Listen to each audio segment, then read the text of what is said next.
On today's episode of Before the Shift, from the way our parents were raised collectively, such a different narrative for how our parents, raised us. Everybody should know the truth because vulnerability saves the world. Authenticity builds mountains. That was so poetic, but you know what I'm saying? If you can come out into the world as your authentic self, nobody can tell you shit. And at the end of the day, the person you are, whether you're 18, whether you're 21, whether you're 28, whether you're 32, you are the product of what they created. So they can't hate anything that you do. So unfiltered to the point where they knew every man I was messing with. They knew every drug I did. They knew where I was the nights I told them I was other places. And I was like, no, I actually went out and did that. For my family moving forward, which is another generational curse, I don't want a split family. I want all of my children to have the same mom and the same dad. Why am I getting emotional? Not all parents have a solid representation of what being a parent should look like, how a parent should treat their child, how a parent should reprimand their child, what's right, what's wrong, when to be a friend, when to be a parent. Hey guys, hello. Oh my gosh, I'm so sorry. Where do I start? Let me clean my glasses. And welcome back to Before the Shift. This is episode 6. And today's topic for episode 6 is going to be seeing your parents as people. I love this topic.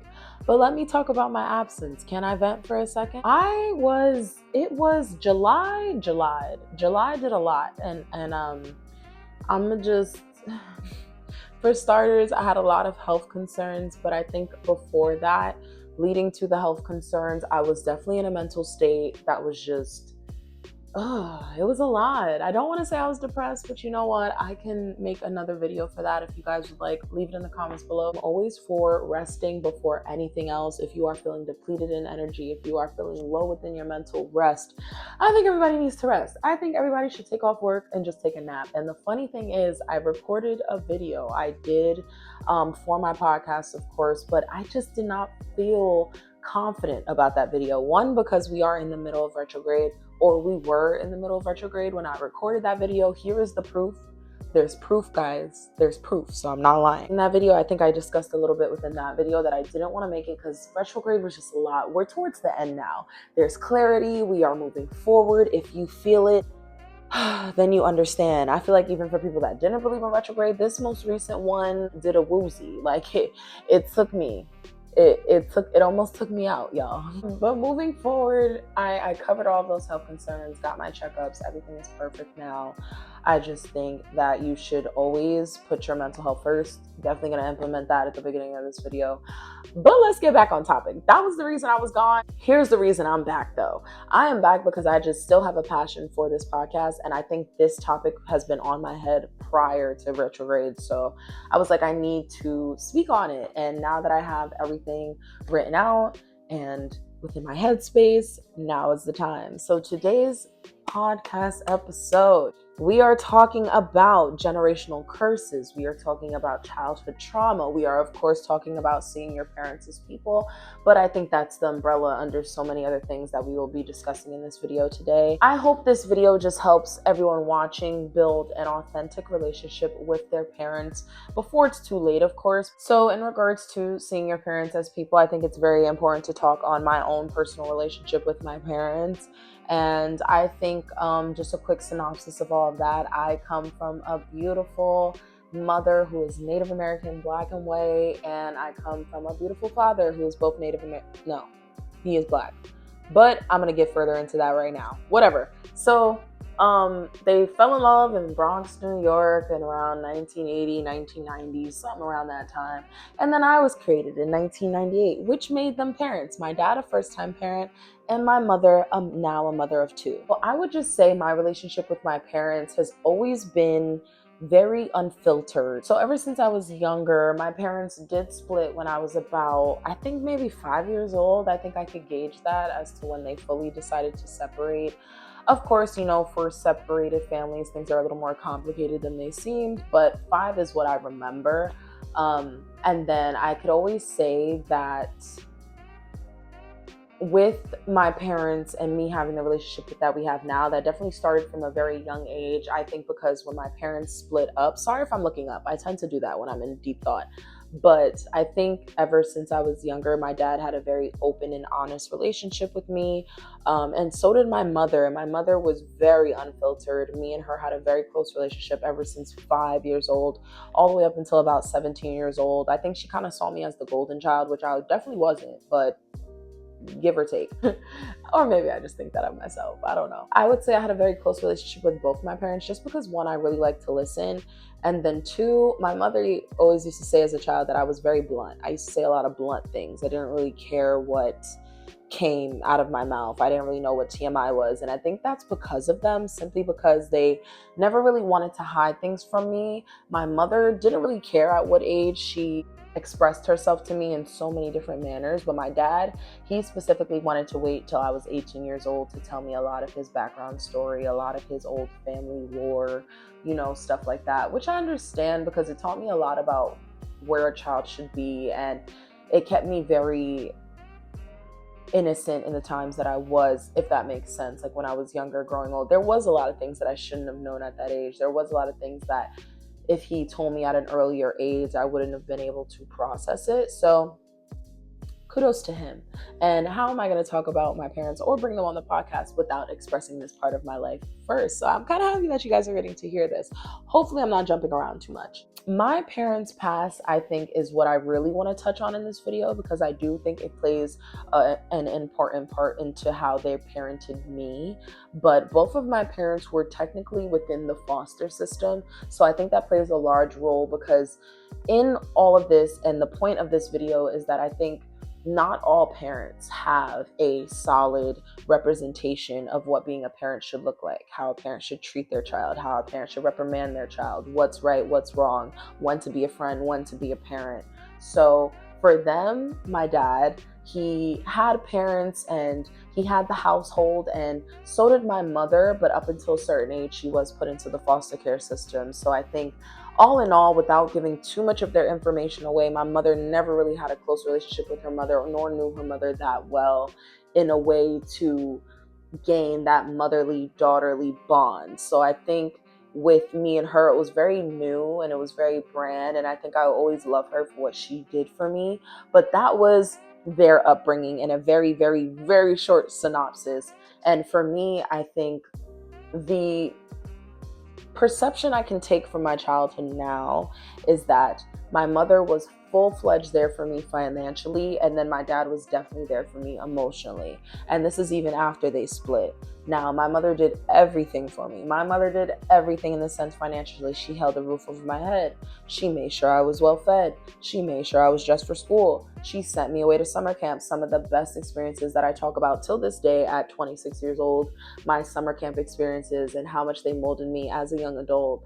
And just so many things. I think she really took the time to give me what I wanted as a child whenever I wanted it. Not that I was a manipulative child, but she definitely always catered to my needs and my wants as a child. So I never went without growing up.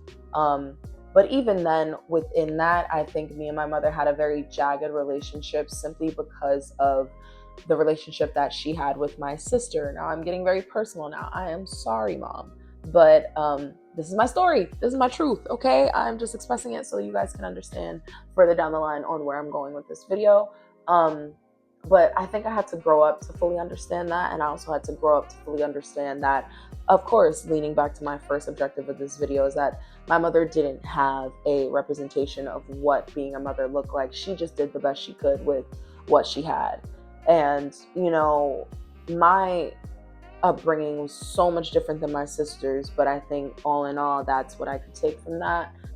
I think my upbringing up until that point, and my dad being there for me emotionally in the times that he was, I can't truly remember my younger years as well as I should. I think I disassociated a lot, and I think that's very normal for kids that go through a lot of traumatic experiences at a very young age. You kind of just disassociate, whether it's in the moment of the traumatic experience, whether it's afterwards, whether it's not really being able to process your emotions correctly, which I think led to me being indifferent with my mother for so long, simply because I did not.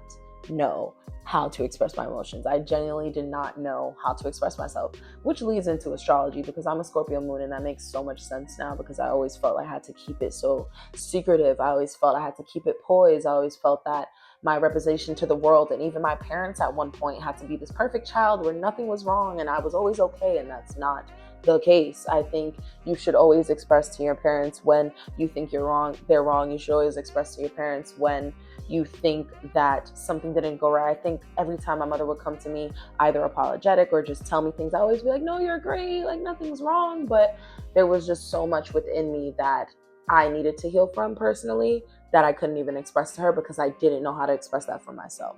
So if you are watching this and you got this far within the video and you are understanding me within that perspective, I fully encourage you to either journal, sit down with your feelings and really process them, because I think both my mother and my emotions were just too much for each other, where we couldn't even understand each other. We couldn't even come to terms and talk. Like, talking was hard, which made it hard for me growing up, which is something I had to realize I had to change.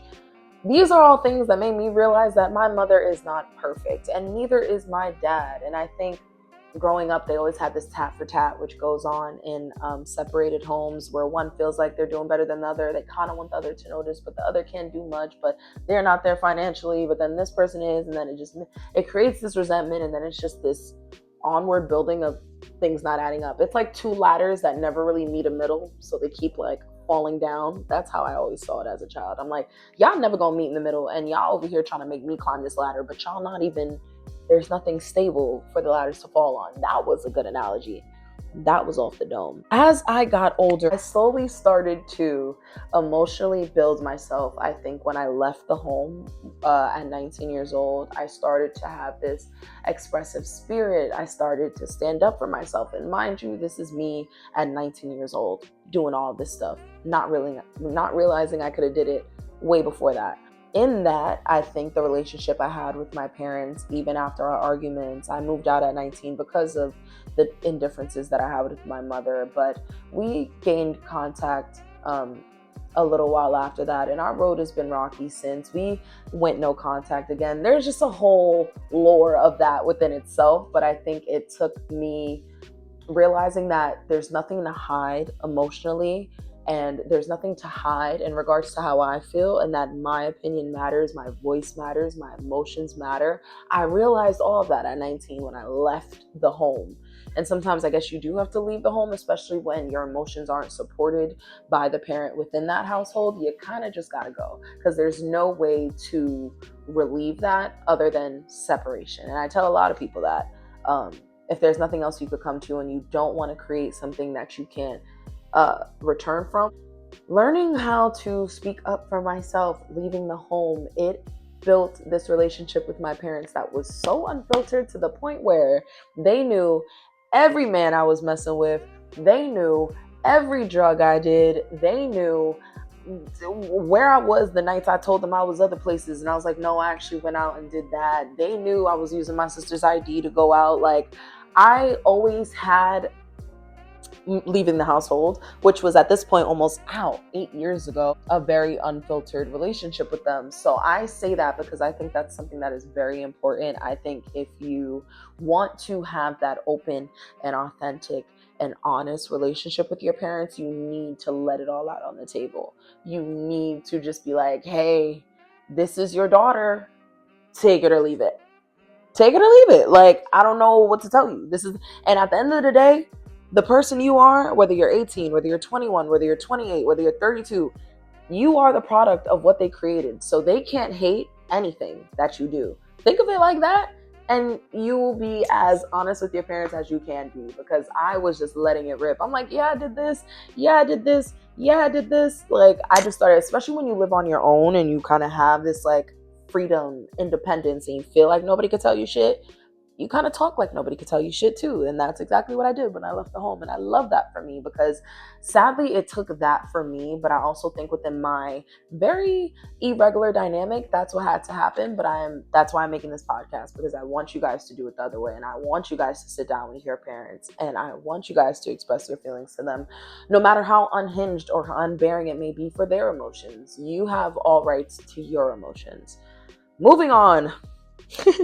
Growing up, my mother told me everything as a child. She always, I wouldn't say she used to vent to me, but ever since I was about 9 years old, ever since I could really recollect what she was saying, we would have sit downs where she would just drink wine and she'd be in the living room and then I'd just be there and then she'd just talk to me for hours. So I think that grew me in itself to be this authentic person when I went out into the world, to never really know what TMI was, like I said at the beginning, because I'm just like, everybody should know the truth because vulnerability saves the world, authenticity builds mountains. Like, that was so poetic, but like, you know what I'm saying? Like, if you can come out into the world as your authentic self, nobody can tell you shit. And I think my mother taught me that just by always being herself and kind of always going out into the world very independent. You kind of have no choice but to be yourself. You kind of have no choice but to just let the barriers down, be vulnerable when you have to, stand your ground when you have to, ride alone when you have to.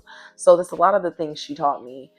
But that was just a side note as to where our relationship is now. And I think I tell her that very often, that I am fully a product of her. And I also think when you grow older and you realize that you have so many attributes to your parents that if you don't fix them right where you at, right where you notice those like similarities, then you will become just like them. And that is up to you to decide on whether you want that to be your narrative. Now, as I got older, leading into how I started to see my parents as people, I think it took a lot of forgiveness within myself, because I talked a lot about my mom, but let's get into my dad now, because I think financially I had to fully let go. And that actually took me a little bit after moving out, because he was where I moved to for 3 months when me and my mom were indifferent and I wanted to move out so bad.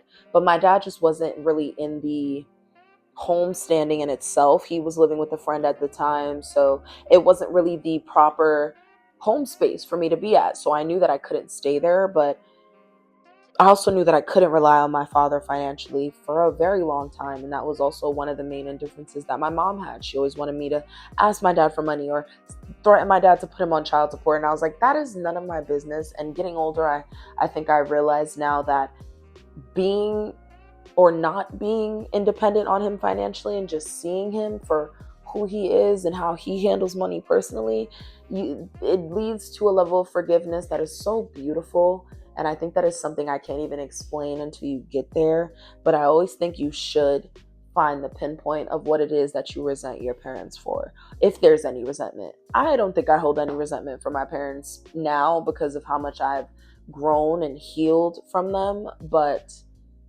I do think it's beautiful that dependency was never an attribute that ruined our relationship. Because I think for a lot of other people, they may shy away from their dads because they weren't there for their mom, or, you know, all these things. But I do know that at the end of the day, it takes two to make me, and it took two. And I could never even imagine like not having my dad in the picture, if that makes sense, because I love him and he was always there for me emotionally. And I think when my mother was just too much for anybody, I would go to my dad and he would give me a level of peace and he would give me a level of understanding that I didn't get in the household at the time. So for me, that made all the difference. For other people, it may not be the same, but I always think forgiveness is key in regards to accepting your parents for just who they are. In the simplest terms, it took a minute. It took a minute, and just not even to out my parents, but it really did take a minute. And where I stand now, even with the struggles that I do have, I'm not relying on them. I'm very much relying on myself and God. So that changes the narrative on wanting from them and having that resentment naturally build up because they can't do that for me. So that takes definitely adulting. It takes growing out of the home. It takes being unindependent on your parents 100% financially within the home for advice. Like, you just can't do or have that need for that to get to where I'm at, if that makes sense. I hope you pick it. Are you picking up what I'm putting down? I also think a big part of it was detaching the love that they were capable of towards the love that I received. Now, this is on both ends. This is about my mom and my dad, simply because, again, coming from their upbringing and what they were used to, the times in themselves were so different than they are now. And I think from the way our parents were raised collectively, if your parents were raised in the 60s, the 70s, the 80s, even, it's such a different narrative for how our parents, raised us. So I just think that in itself was very hard for them to navigate. I think disorders were very hard for them to navigate. But riddle me this: anxiety and all these disorders that you hear about in today's society were only brought up and discovered scientifically about 40 to 45 years ago. So if you think about that, a lot of our parents are over 45. My mother is 50 years old. So I think even knowing that and knowing the science buildup that it took to get to where we are at now, a lot of that stuff wasn't discovered when we were even growing up. We are dealing with a lot of emotions and depression and anxiety that didn't have a way of being dealt with. That plays a huge role. So I think growing up and realizing yourself and learning about yourself will help you to learn about your parents, will help you to learn the similarities, the differences, will help you to learn that they maybe have struggled with anxiety, they might have struggled with bipolar disorder, they might have struggled with depression for long periods of time, for postpartum, for whatever that may have been, when it would have been. So have so much grace. And I say this to say, because this was another point I wanted to make in the video, that your parents are living for the first time too. The same way you experience 18 years old for the first time, the same way you experience going through high school for the first time, they are literally experiencing adulthood for the first time. So you kind of have to have grace and acceptance within that they are literally just people too. They're humans too. They have emotions too.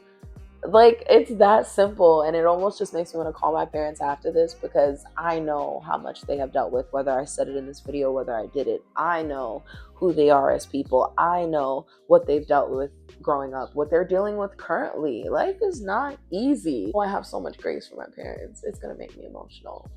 The place in which I'm at now, I am so proud of. And I think it took everything that I discussed in this video.